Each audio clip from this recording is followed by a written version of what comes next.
Mas dando seguimento aqui, então, muito obrigado, professora Vera.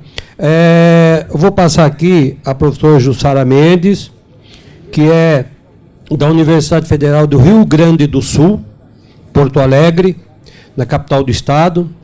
Ela vai falar sobre proteção social e a saúde dos trabalhadores.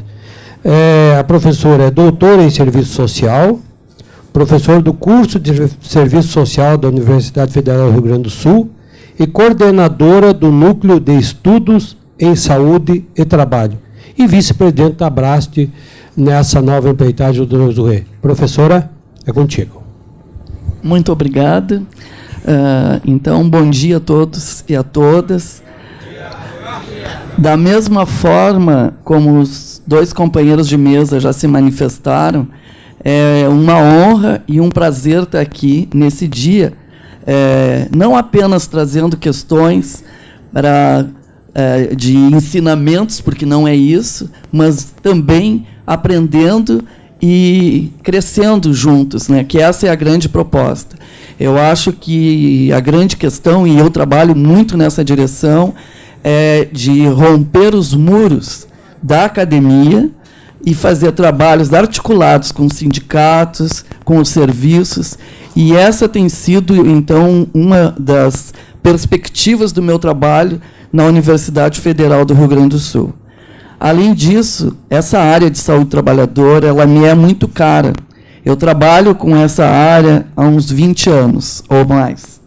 E então é um aprendizado a cada encontro, a cada colega que se escuta, né, a cada mesa que nós participamos nesses espaços, né, aí que se criam todo dia. Então,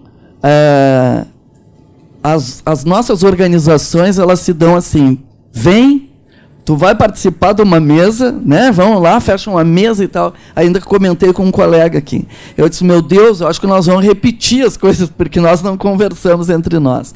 Então, mas já vi que não houve repetição.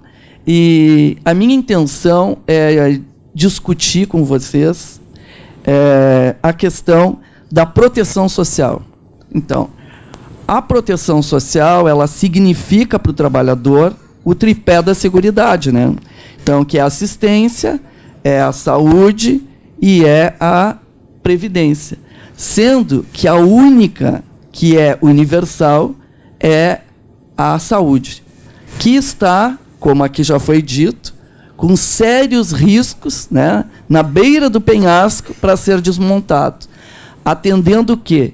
Atendendo às negociações do capital, né, para atender, então, os planos de saúde que até então aprovaram e agora querem resgatar, né, a conta.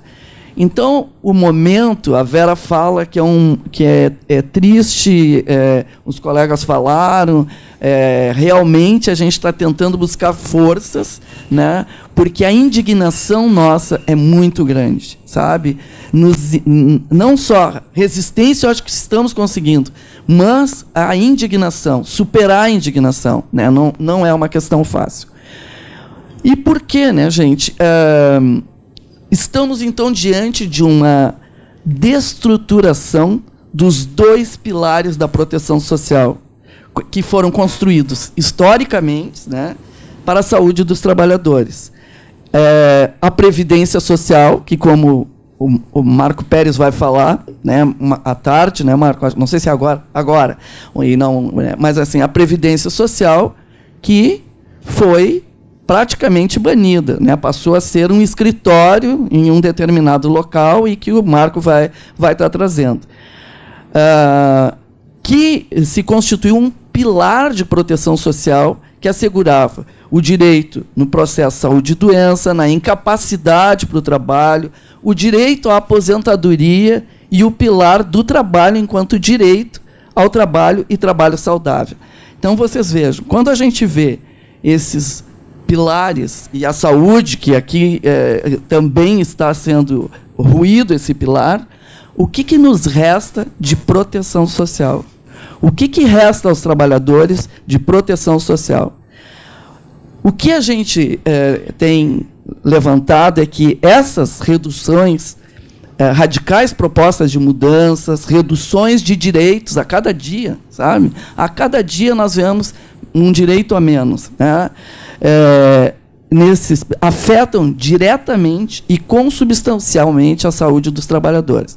Os colegas aqui já mencionaram, né, a questão dos adoecimentos, a questão dos acidentes. Eu venho trabalhando em Porto Alegre com o Ministério Público e o sistema e a vigilância sanitária na busca ativa de óbitos por acidentes. Então, soube-se de um acidente, vai atrás. Vamos ver se ele se relaciona com o trabalho, né? Então, é incrível o número de acidentes de trabalho. Então, esse contexto, na verdade, que vivemos, ele define as reais e efetivas condições de garantia e preservação das condições de vida do trabalhador e demonstram que são um indicador das insuficientes condições de reprodução social. É isso que temos no nosso contexto, no nosso panorama. O mesmo contexto, então, acaba por inviabilizar o processo de saúde e doença, o trabalho, o qual oculta os agravos sobre saúde do trabalhador. O trabalho, então, ardilosamente proposto pela reforma trabalhista, né, que está aí, que já foi falado pelos colegas, coloca o trabalhador desamparado, sem acesso aos aparatos legais e a vigilância sobre os agravos aos quais se encontram expostos. Então, como propor ações de vigilância, como propor ações de amparo aos trabalhadores, se vemos ruir todo o pilar que sustenta a proteção social desses trabalhadores, né? Esses aspectos, na verdade, eles vão penalizar ainda mais os trabalhadores, que devem ser enfrentados em suas múltiplas dimensões, considerando a saúde do trabalhador. E aqui foi falado e reafirmo, a saúde do trabalhador ela é compreendida como um processo dinâmico, social, político e econômico. Então, depende de determinações sociais. E aí eu abro um parêntese que eu não trouxe aqui na minha fala, mas é óbvio que quando os colegas falam, a gente tem vontade de rasgar o que escreveu, né, e começar a falar de outras coisas. Mas, assim, eu venho trabalhando no meu grupo de pesquisa e com meus alunos na pós-graduação sobre o sofrimento social. Na verdade, o que tem acontecido é tantas questões de agudização, né, que os trabalhadores vêm enfrentando, que a população em geral vem enfrentando, que não causa apenas olha, apenas é só para ilustrativo, né? Não é que seja menor, mas não causa só o adoecimento. Ele vai causar um sofrimento pela falta de condições de vida, pela falta de condições de alimentação, pela falta de acesso à saúde, pela falta de acesso a tudo aquilo que lhe permitirá desenvolver, então, um trabalho digno e uma vida digna, exercer a sua cidadania, né?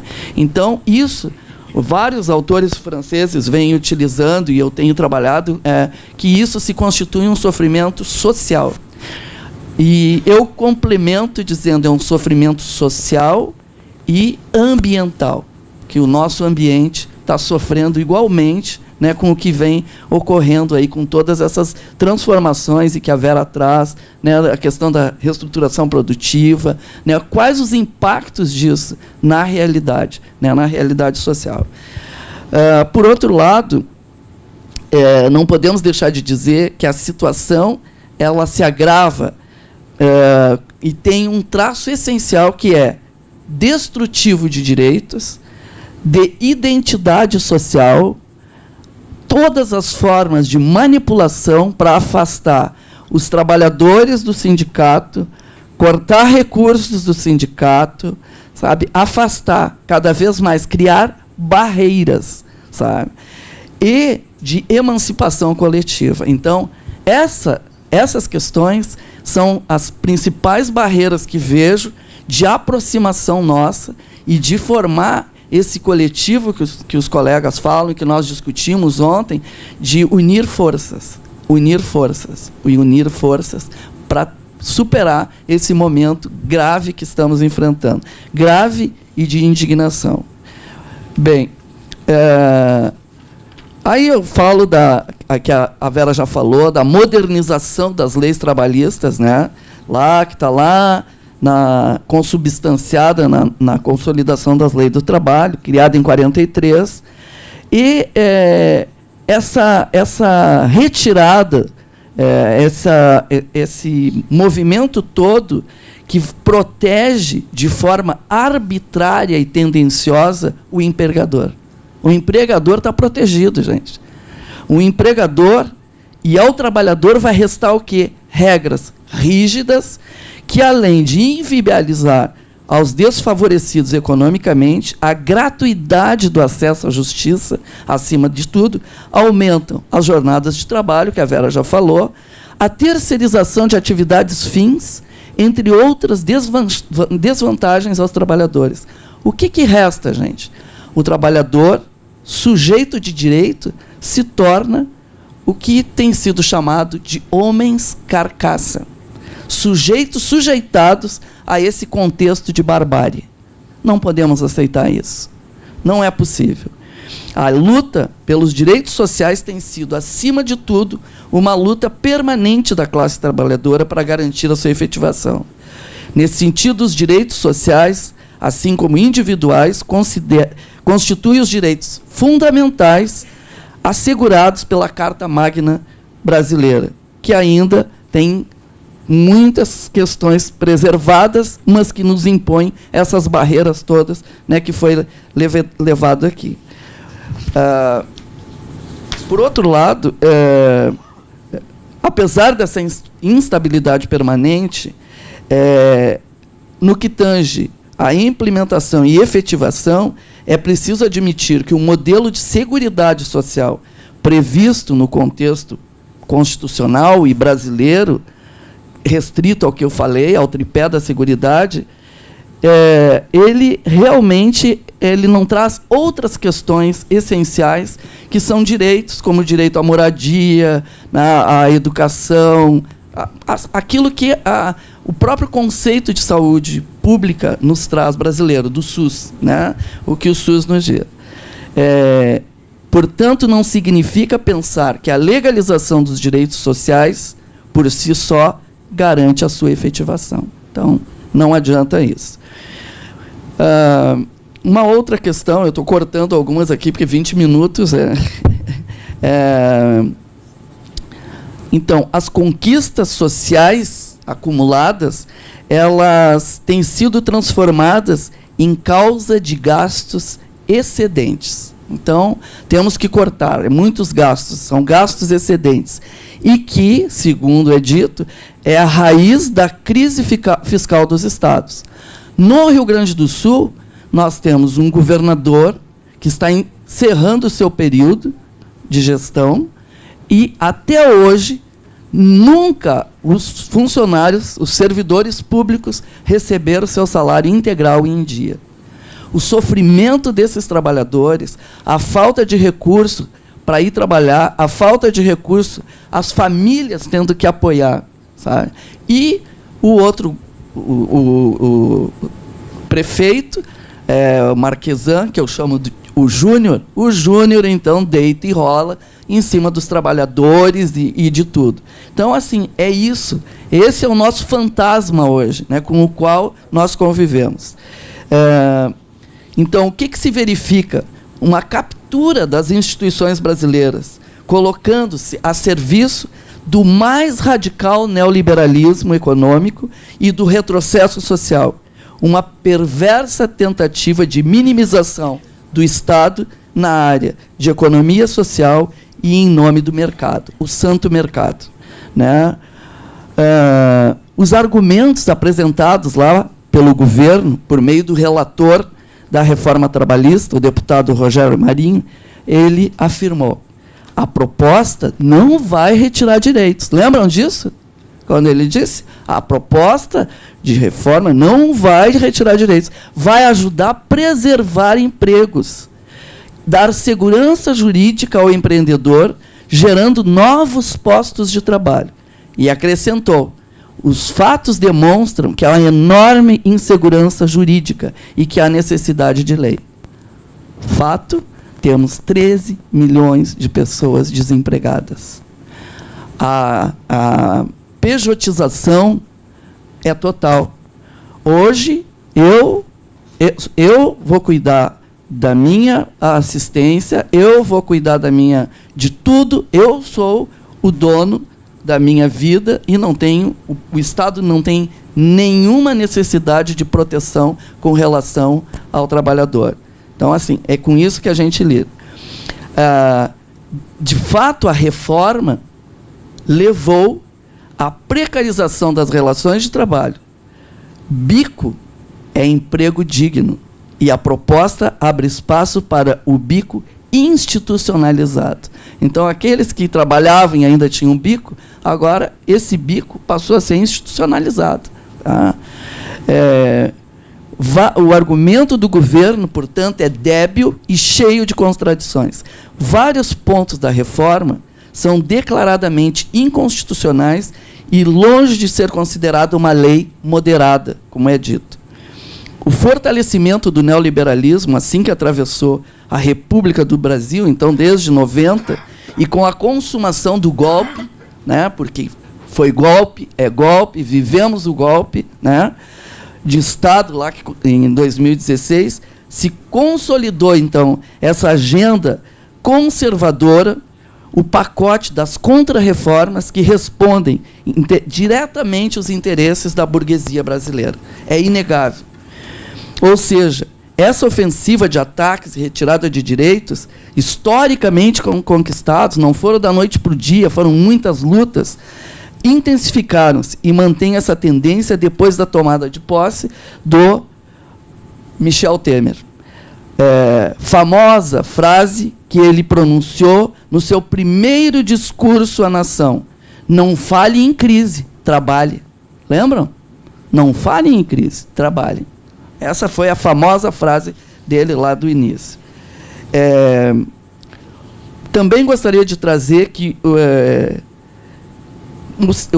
o sistema capitalista, por si só, ele é perverso. E ele é naturalmente destrutivo, bárbaro, injusto, violento, e mantém-se sugando permanentemente a força do trabalhador em condição de assalariado. O sistema capitalista depende da exploração, da superexploração do trabalho e da acumulação desenfreada de reproduzir-se. Ele, inclusive, ele mata o próprio concorrente dele, né? O capitalista, ele tem todo esse movimento. E eu trouxe, me perdoem, mas assim, eu trouxe o velho Marx.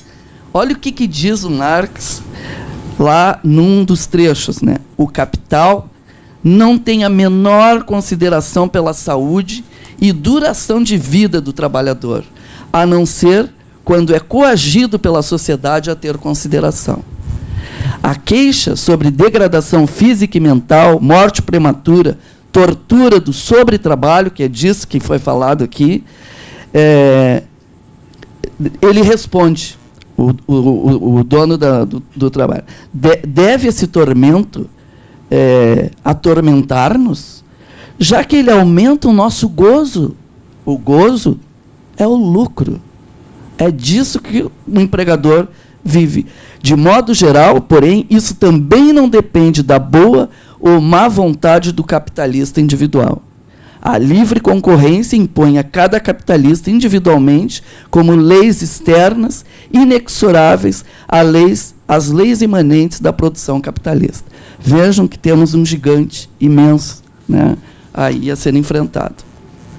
Eu trago 3 exemplos que eu gostaria de trazer de precarizações e perdas de direitos da reforma trabalhista. O professor já trouxe, a Vera também, mas assim, acesso à justiça do trabalho.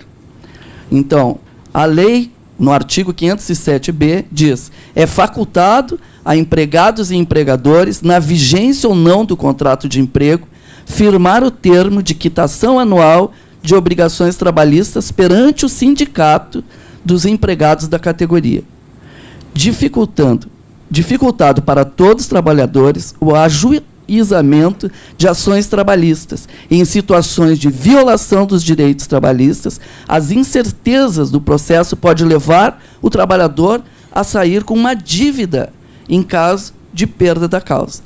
Isso, gente, levou a uma redução fantástica do número de causas trabalhistas com queixas sobre as condições de trabalho dos trabalhadores. Por quê? Porque criaram um novo fantasma. O trabalhador tem medo. Meu Deus, eu vou ter que pagar as causas trabalhistas agora? Né? E a gente já tem aí exemplos disso. Na terceirização das atividades fim, que é o artigo 4º, considera a prestação de serviços a terceiros a transferência feita pela contratante da execução de quaisquer de suas atividades, inclusive em atividade principal, a pessoa jurídica de direito privado, prestadora de serviços que possuam capacidade econômica compatível com a sua execução. Está lá. Então, permite a terceirização de atividades fins, e não somente daquelas atividades meio, que é o que era feito até então. A reforma trabalhista amplia as contratações sem o compromisso por parte do empregador principal. Então, a Vera já trouxe aqui, né, que é a questão do quanto esses trabalhadores ficam vulneráveis a todo tipo de adoecimento, né, pelo tipo de atividade que desenvolve. A Vera falou também, né, que está lá a redução do tempo de descanso, artigo 59, em exceção ao disposto do artigo 59 dessa consolidação, é facultados às partes, mediante acordo individual escrito, convenção coletiva ou acordo coletivo, estabelecendo horário de trabalho de 12 horas seguidas por 36 ininterruptas de descanso, observados ou indenizados os intervalos de repouso e alimentação. As pesquisas mostram que muitos, e aqui a gente não pode fechar os olhos, os trabalhadores migrantes, né, imigrantes que chegam no Brasil, aqui aí a gente tem caribenhos, nós temos africanos, latino-americanos, são vítimas de longas jornadas de trabalho e excesso de tarefas a serem cumpridas em pouco tempo. Então, essa é a realidade, né? Está lá esse trabalhador. Deixa eu ver o que eu corto, que ele já me deu 5 minutos aqui.